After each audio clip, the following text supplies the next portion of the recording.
Imagine, tomorrow morning, every person on earth decides not to buy anything.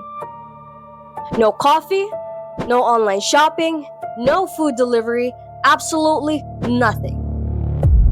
Just for one day. What happens?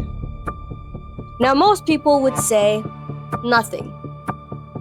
They'd be wrong because retail companies would lose millions. Marketing campaigns would fail. Investors would panic. Not because people stopped working, but because they stopped spending. One ordinary day without buying could shake billion-dollar businesses. Which raises a question.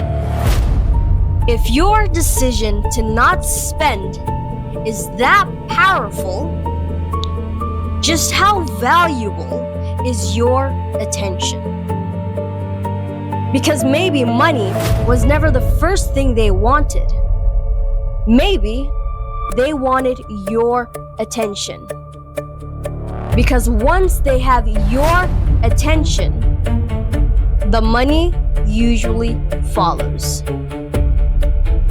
Now, we like to believe that every purchase is our own decision. But what if many of those decisions were shaped long before you even reached for your wallet? This isn't a conspiracy. It's simply how modern business works. And once you see it, you'll never look at money or your own spending the same way again. Have you ever checked your bank account and wondered, where did all my money go? Not one huge purchase, just dozens of small ones. For years, I thought the problem was me. I needed more discipline, more self-control. But then I realized I was asking the wrong question. Not why am I bad with money, but why is spending money so easy? Today, you don't even need cash. You don't even need to leave your house. Just one click, one tap, done. Now, don't get me wrong, businesses aren't doing anything wrong, okay?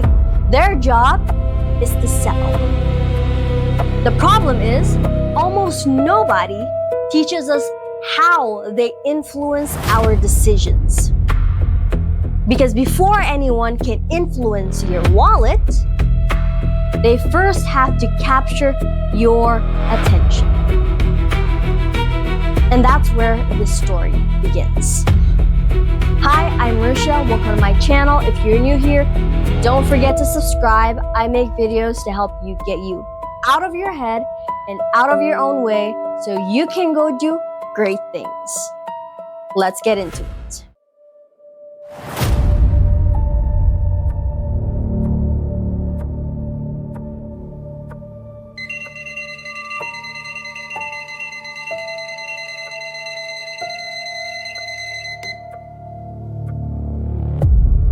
Every morning, before you even brush your teeth, someone is competing for your attention. Not your money, your attention. You wake up and the first thing you do is check your phone for the time.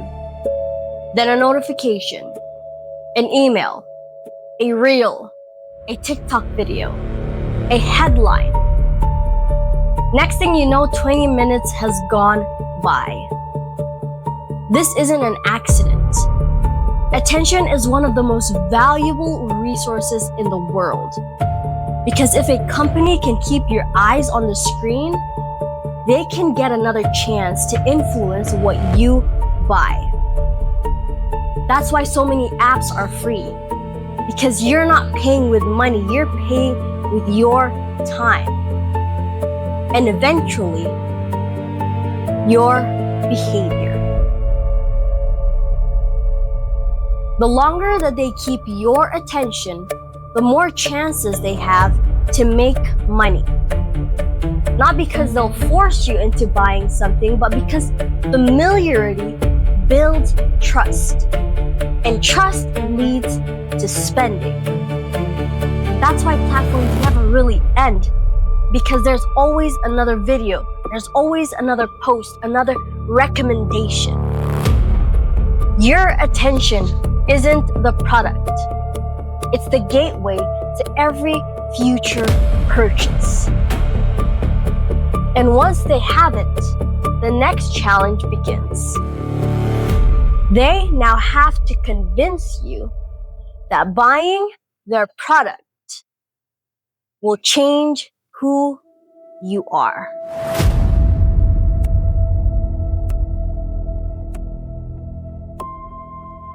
Here's something that I never noticed until I started paying attention. Most ads don't really sell products, they sell identities. A luxurious car commercial isn't really about the horsepower, it's about success. It's about freedom, status. Apple doesn't really sell phones, they sell creativity, innovation, belonging. Nike doesn't just sell shoes, it sells the idea that you're becoming someone stronger. Because people rarely buy things for what they are. They buy them for who they'll become. Now, there is nothing wrong with buying nice things. The problem starts when we confuse owning something with becoming someone. When identity depends on what you own. There is usually another upgrade waiting. A newer phone, a better car, a more expensive watch. The finish line never stops moving because the goal was never satisfaction. The goal is desire. And that's where modern businesses become powerful. Your attention captured, your identity attached to a product.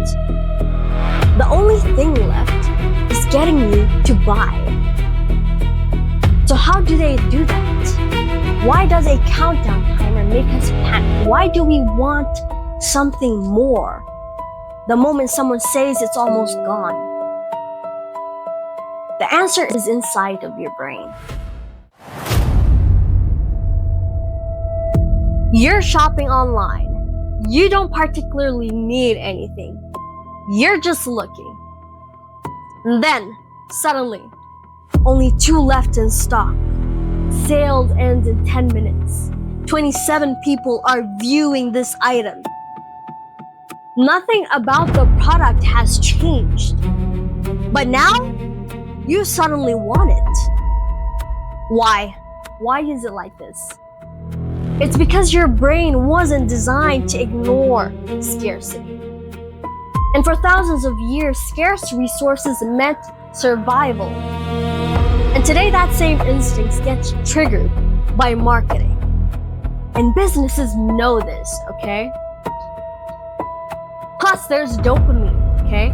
Most people think it's happiness. It isn't. It's anticipation. That's why waiting for a package can feel almost as good as ripping it open. Businesses don't create dopamine. Your brain does. They just design experiences that keep you coming back for more. And finally, don't forget social proof. When someone seems to want something, we assume it has value. That's why products go viral. That's why influencers are powerful. Why we sometimes buy things not because we need them, but because we do not want to feel left behind. The results? Attention becomes desire, and desire becomes spending. And before long, the purchase feels like it was your own idea. Listen, spending has never been easier, okay, than today. One tap, one click, one swipe. Years ago, you handed over cash. You felt it leave your hands. But today, most purchases happens in seconds. And that convenience is amazing, okay? But it removes the moment where we stop and think about our decision for a second. Then come the small monthly payments, a streaming service, a subscription, a payment plan. Individually, they do not seem like much, but together, they quietly drain your income. And that's how people end up earning more without ever feeling wealthier. Not because they failed, but simply because every raise was matched by a new expense.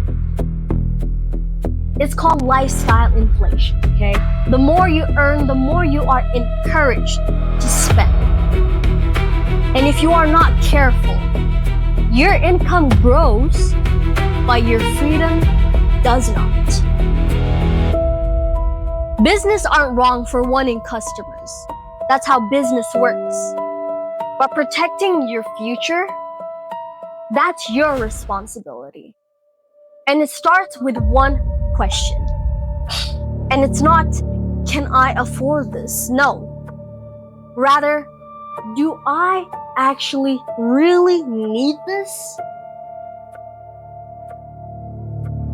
So if the world is competing for your attention, and your attention shapes your spending, how do you break the cycle? Well, it's not by avoiding money. It's not by avoiding technology either, but by changing how you think. So, what's the solution?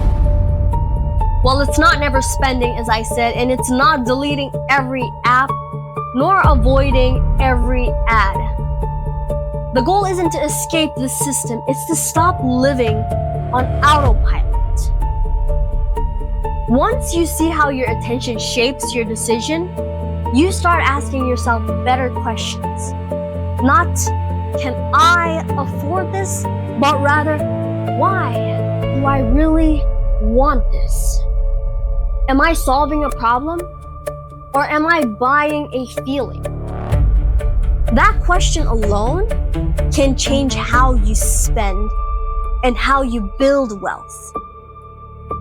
Real financial freedom doesn't come from earning more. It comes from intentional decisions with what you already have. Because every dollar that you spend is a vote for the future that you are creating. When I started researching this video, I thought it was about money. But it isn't. It's about attention. Because before money leaves your wallet, something first has to capture your mind. And businesses will always compete for your attention. There will always be new trends. There will always be new products that will be launched. There will always be another notification, another sale, another promise that this purchase will finally make you happier. This isn't going to change, okay? But the question is, will you? Maybe real wealth isn't about how much you own. Maybe it's how much your attention actually belongs to you. You see, my dad used to tell me money is a wonderful servant, but a terrible master. I didn't understand that growing up, but now I think I do. Because if someone else controls your attention, eventually they'll control your money too. So the next time you're about to buy something, don't just ask, can I afford this? Instead ask, who made me want this? Because that answer that answer might change more than your spending habits. It might change your life. So if this video made you see money, business, and psychology a little differently, consider subscribing. This channel isn't about making more money. It's about understanding the invisible forces that shapes our lives so we can make better choices. So until next time, protect your attention and everything else grows from there.